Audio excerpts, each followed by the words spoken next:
Hello and welcome back to another video. Today I'm going to be shooting some Lomography Xpro-200 speed slide film cross process.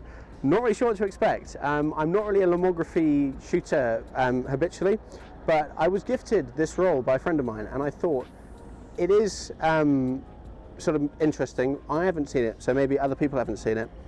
I thought I could bring it out, test it out. I'm in central London and the weather is great. I'm going to shoot one roll, maybe two, and see what I can get.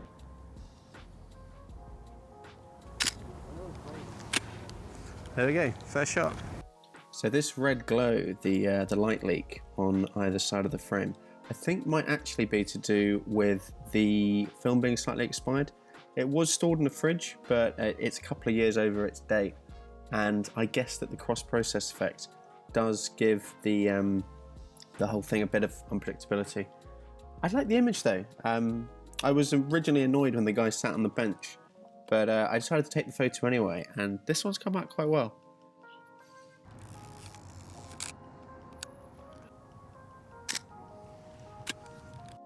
So the light leak is only in the first, I think, 4 or 5 frames. It's very warm film base, and that kind of manifests itself in having kind of over-pronounced warm tones and then sort of less blues. You can see the sky is sort of a bit washed out, and the kind of vivid orange colour in the flowers is hugely over-represented. It's one of those things where I can do my best to kind of grade it back to looking normal, but if you fight the film too much, you kind of lose colour fidelity and the thing can fall apart.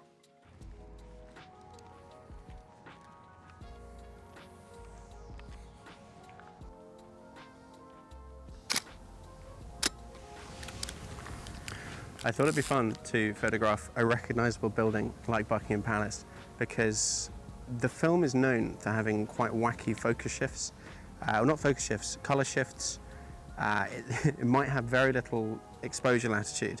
So if I show you a building that you're familiar with, you'll know what the film's done, rather than me photographing a very weird coloured building, for example, and having the result sort of be open to interpretation.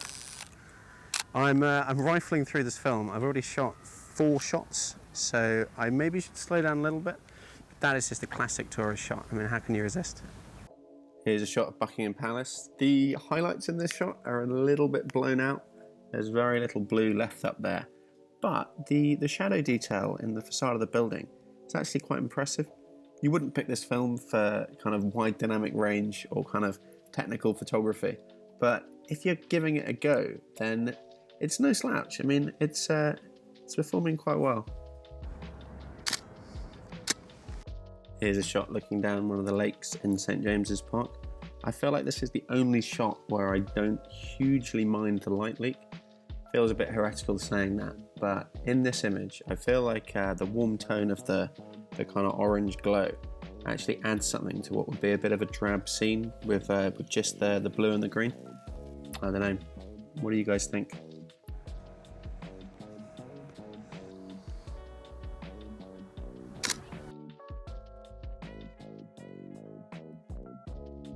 There's something quite liberating about the Lomography way of shooting. If this was portrait, I'd have a spot meter out, I'd be metering highlight, shadows, sort of averaging it.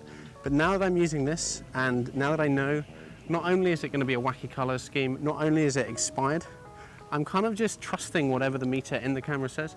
If it says 16 EV, I'm going to give it 16 EV. I might shoot my next roll at a different speed, just to kind of guarantee a bit of bracketing, but I can't go too wrong when it's already going to come out wrong.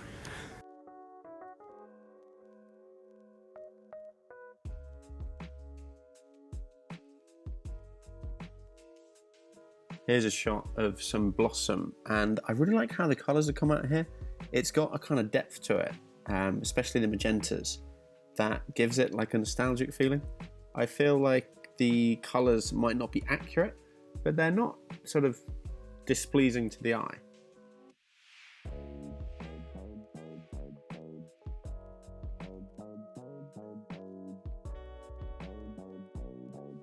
It's a classic, the tourist getting attacked by pigeons after trying to feed a parakeet. The film here has kind of got like a portrait look to it, which is funny because I don't know if that's me kind of tweaking it in the scanner, trying to make it look normal, but it doesn't look weird. The green's quite pronounced. The blue in the jacket is sort of not unduly desaturated, as in, although it's a very warm film, the blues still look fine. But yeah, that pigeon on the head is pretty gross. I'm not sure that was a good idea. One thing I'm nervous about with this film is the fact that it gives two options for shooting and developing. So it does say that you can shoot it as an E6. It is designed as a cross process. I mean, it's in the name, but if it is kind of balanced around the C41 process, I'm a bit nervous about exposure. I've taken all my shots at box speed so far. It didn't make sense for when something as unpredictable as this is being shot to kind of do anything unpredictable myself. But I think for the second roll, I might actually take a few kind of brackets, maybe underexposing it. It's funny because I have only ever shot slides as slides or C41 as C41. I've never cross-processed, so there are some unintuitive things. Like I'm wondering to myself, if slide film has famously bad highlight recovery, do I want to overexpose it because I'm making it a negative, which means I'll kind of open up my shadows? I'm a bit confused about the whole thing, but yeah, I'm going to do one roll at box speed, and my second roll is going to be a little bit more varied. Here's the packaging. It's a 3-roll case. I'll be honest, I'm only going to shoot 2 rolls just because I'm not really sure what to expect. I saw on the side it gives the process instructions, and it does say 200 ISO, C41 or E6. So maybe my notions of the process technique changing the ISO aren't that founded. On the back we have the test images, which are a bit scary. The website mentions citrus tones, which you can really see there. He's got the lemon, she's got the orange. I'm worried about where the lime comes in, but the balancing of it is a bit wacky.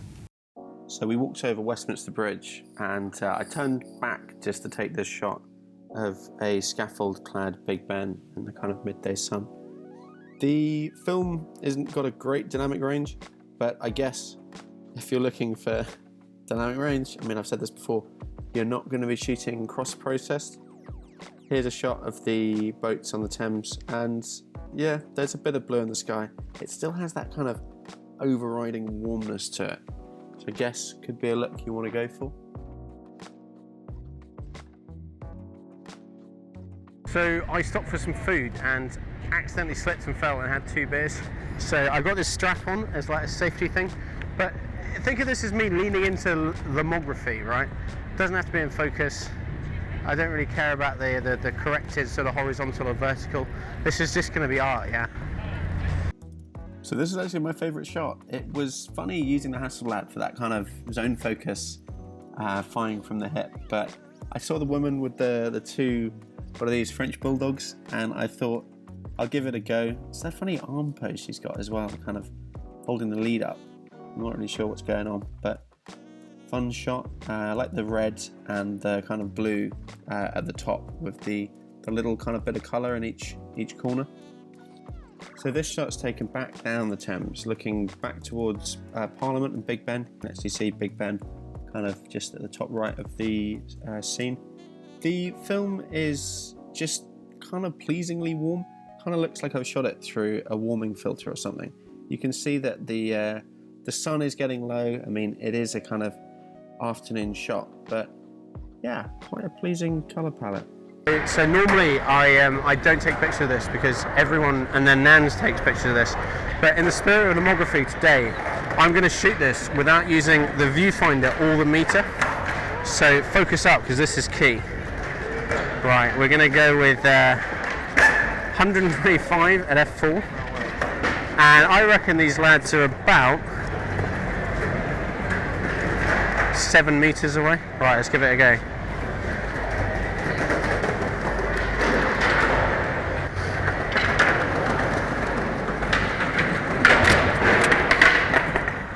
And that's the shot. It's about 5% chance of that coming out. But apparently 5% was enough.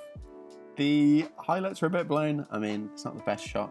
The skating thing here always has about 15-20 people kind of lined up on the railings looking down at what the guys are doing. And yeah, I I acknowledge that it's a kind of a cliche shot. If you go on sort of Facebook photography groups of people taking photos in London, there's always a shot of this exact sort of scene. But a bit of fun, zone focusing with a Hasselblad. Not entirely impossible. Surprising for an 80mm lens. One thing that we haven't actually looked at yet is how this film renders skin tones. My friend Charlie's helping me out with the video today. He's the one holding the camera, and I've actually got him in some beautiful kind of late day sunlight. I was going to hold my hand up and show you, but you can only see the back of it. I'll take this picture of him and you can judge for yourself. Oh, that's quite a spicy meter reading. We're going to shoot at 500 at f8. That seems a bit off. Let's open that up a stop. So this is one stop overexposed. My God, what a powerful scene. And there's the shot. Yeah, I did ask him to take the sunglasses off, but apparently that was a non-starter. It's interesting how, despite the film having these quirky characteristics, it is possible to kind of, essentially, through colour grading, through a bit of curves manipulation in Photoshop, bring out a normal image. When I originally scanned this, it was a little bit kind of citrusy, and it's obviously not too pleasing to have your skin tone reflect that kind of orange. So, bit of desat, bit of curves, and I've sort of moved it back to a kind of more normalised skin tone.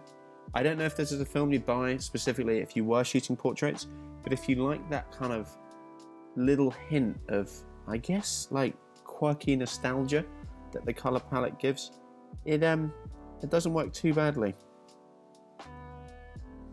I'm back home now. I'm just doing my development. I thought because I'm a novice and I've never done the cross-process development before, that the easiest thing for me to do was just to do a completely normal C41.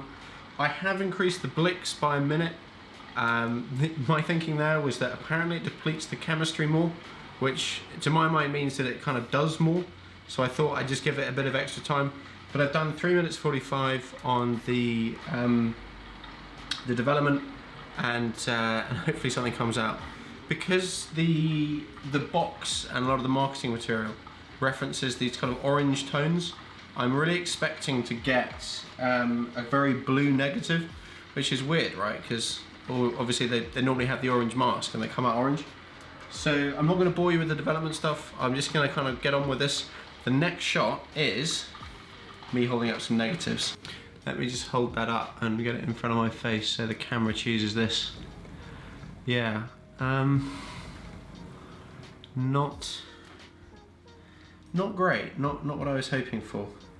I actually can't see edge markings either, which is a very bad sign with any development. If you can't see the edge markings, usually it's gone very wrong.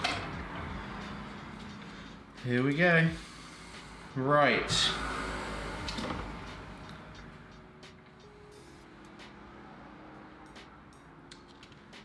Okay. There are images on here. Now, Lomo films do this quirky thing where the base, I don't know if you can really see it, essentially dries off quite dramatically. If I just hold this up so that you guys can see. Can you see around here? Yeah, you can probably see there that there are images kind of hidden in the orange base, or in this case the kind of the blue base. I gotta admit, the first thing I looked for is that joke shot where I went for the skateboarder, and I mean I'd need like a loop or some way of confirming focus. Maybe I can use my video light, but I actually think I pulled that one off. The detail, I mean I know it's medium format, but this is no slouch. I think that I might have, yeah, a good dynamic range here. I'm gonna leave these to dry and scan them, and I guess that the scanning is gonna be a complete nightmare, but at least I've got images, you know? There was, in the back of my mind, this scenario where I open that tank and there's not a single picture.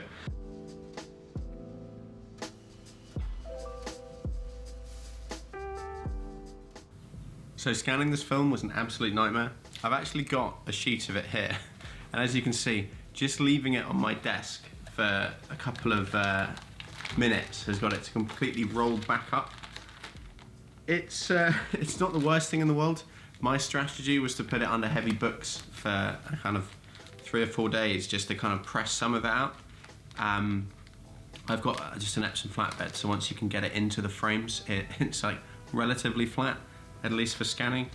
But I've never seen a kind of film curl this pronounced.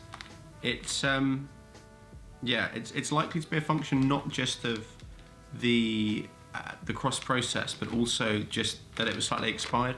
So I'm not sort of slating Lomography for it, just something to be aware of. It's interesting, this video, because shooting a film like Lomography, you never really know how to review it.